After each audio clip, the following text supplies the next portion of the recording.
Iran versus Israel America యుద్ధం కాదు ఇప్పుడు. ఇరాన్ వర్సెస్ హార్మోజ్ జలసంధి యుద్ధం అయిపోయింది.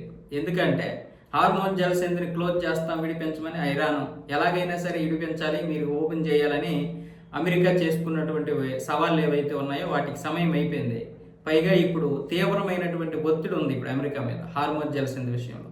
సో ఎలాగైనా సరే శాంతి చర్చలు జరపడము, లేకపోతే భయానో ఏదో ఒక విధంగా ఇప్పుడు ఇరాన్ని దారిలోకి తెచ్చుకోవాలని చేసినటువంటి అమెరికా ప్రయత్నాలు ఫలించలేదు. వాళ్ళు ఏదంటే వీళ్ళు అదే అంటున్నారు, వాళ్ళు ఎడ్డమంటే వీళ్ళు తెడ్డమంటున్నారు. కాబట్టి యుద్ధం ఇక్కడతో ఆగదు. కానీ ఇప్పుడు యుద్ధం ఇరాన్ మీద కాదు, హార్మోజ్ జలసంధి మీద చేయాలి. హార్మోజ్ జలసంధి మీద చేయాలి, హార్మోజ్ జలసంధి కోసం చేయాలి.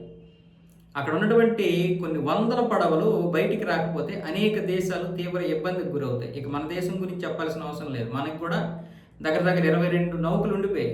వాటిని రప్పించడానికి ప్రత్యేకంగా ఒక కారిడార్ కూడా ఏర్పాటు చేశారు. కదులుతున్నాయి, కానీ ఆ కదలికి సరిపోదు. చాలా వేగంగా కదలాలి. ఎప్పుడు ఏ నౌక వస్తుందా అని ఆతృతగా ఎదురు చూడాల్సిన పరిస్థితి అయిపోయింది మనది. ఎందుకంటే 146 కోట్ల జనాభాకి కావాల్సినటువంటి ఏ అవసరం తీర్చాలన్నా అంత పెద్ద స్థాయిలోనే ఉండాలి.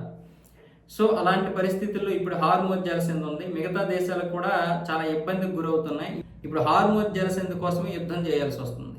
అమెరికా ఒకవైపు ఇరాన్ చర్చలకు వస్తుందని, ఇరాన్ పని అయిపోయిందని, ఇరాన్ గొప్ప బహుమతి ఇచ్చిందని రకరకాల పేర్లతో ఎన్ని పిలిచినా సరే ఇరాన్ మాత్రం యుద్ధం ముగింపుకైతే, అంటే ఒకవేళ ఇరాన్కి కూడా యుద్ధం ముగింపు కావాలి, కానీ ఇరాన్ విధించినటువంటి ఆంక్షలు కూడా మామూలుగా లేవు, దారుణంగా ఉన్నాయి. పశ్చిమాసియాలో ఉన్నటువంటి అమెరికా స్థావరాలు లేపేయాలంటే అమెరికా వాడు లేపేస్తాడా? తీసేస్తాడా? వాడు తీయడు. హార్మోజ్ జలసంధిలో కూడా మేము పన్ను వసూలు చేస్తాం, లేదనుకుంటే అదే టోల్ ఫీజు వసూలు చేస్తాం అంటున్నారు. పనామా క్రూయిజ్ కాలువలు ఏ విధంగా అయితే వసూలు చేస్తారో అలాగే వసూలు చేస్తాం అంటున్నారు. అదే జరిగితే ఆర్థిక పరిస్థితి ఇంకా దారుణం అయిపోతుంది అన్ని దేశాలవి. అప్పుడు ఇరాన్ బాగా లాభపడుతుంది, మనందరం కూడా లాస్ అయిపోతాం.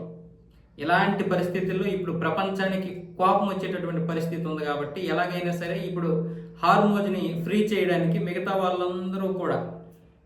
మిగతా అన్ని దేశాలు కూడా ఇప్పుడు కలిసే అవకాశాలు ఉంటాయి. ఇరాన్ని కనీసం వ్యతిరేకిస్తాయి, లేదంటే ఇది కరెక్ట్ కాదని చెప్తాయి, లేదా అమెరికా ఏదో ఒకటి దాడి చేసి దాన్ని భయపెట్టండి అని కూడా చెప్తాయి. లేకపోతే హార్మోజ్ జలసంధిలో ఇప్పుడు నౌకలకి టోల్ ఫీజు అంటే కనీసం 2 కోట్ల రూపాయలైనా ఉంటుంది.